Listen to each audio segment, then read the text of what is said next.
everyone, this is Travalgar Vallertine again.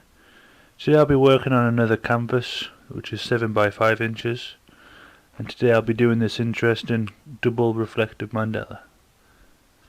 This double reflective mandala I did on this canvas was done first by marker pens, a few details here and there, a variety of different pens, and then I went into the paint markers on top of it.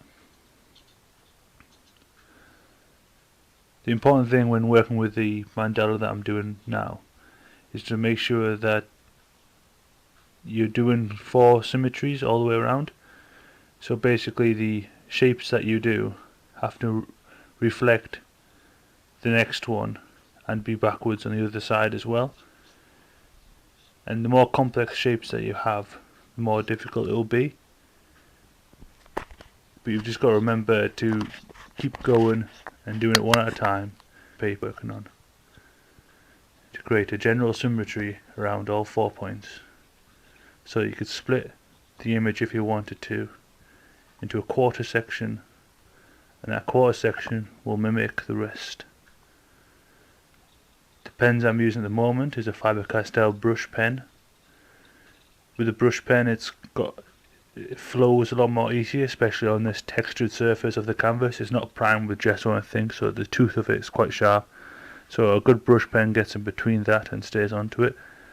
I find if I had a thinner pen with a nib, it would just go over the tooth and create a rough texture. But I just want a smooth general texture, so when I start applying the colour on, it gives me good borders to work with, and then I can work from the dark of the borders and then light to the centre. The colours that I'm using are kind of random, although when I start with one colour I like to try and keep all the rest of the colours around it similar or in relation to it. It depends on what kind of effect I would like. For example, when working with the purples and then I go into the dark blues, I know these two colours get on well with each other. They like each other's company. So I'll make sure that I want this kind of these two lines to actually enjoy each other, and I put these two colours together. And then I know to make the blue look even more prettier with the purple, give the purple some sort of background by adding lighter blue on top of it as well, to make that blue stand out more and the purple to be in the background. And then to contrast the blue, I work with green.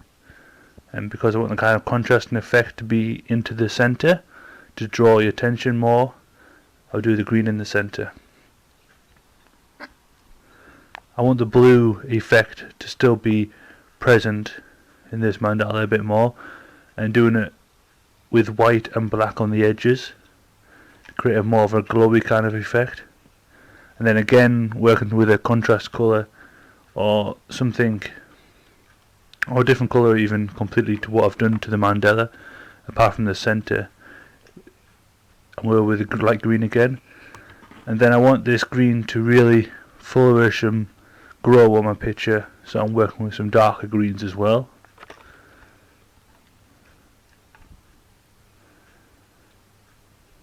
I'm going to do some background mandalas in this area as well, just to kind of create a sort of a patterned background. I'm not quite sure how much of this background would actually be shown in the actual end of the picture.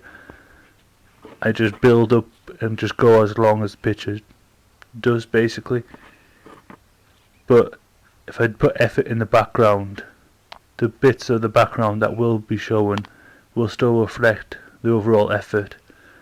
And I'll keep the background to keep it flat against behind the mandala that I've done in the front. I'll keep the colours very even throughout it, so there's no contrast between colours and transition between the centre mandala and the ones I've done on the outside. They do reflect rougher versions of the centre one to give it kind of a repetitive kind of fractal pattern almost. Well, not quite fractal, but repetitive pattern altogether.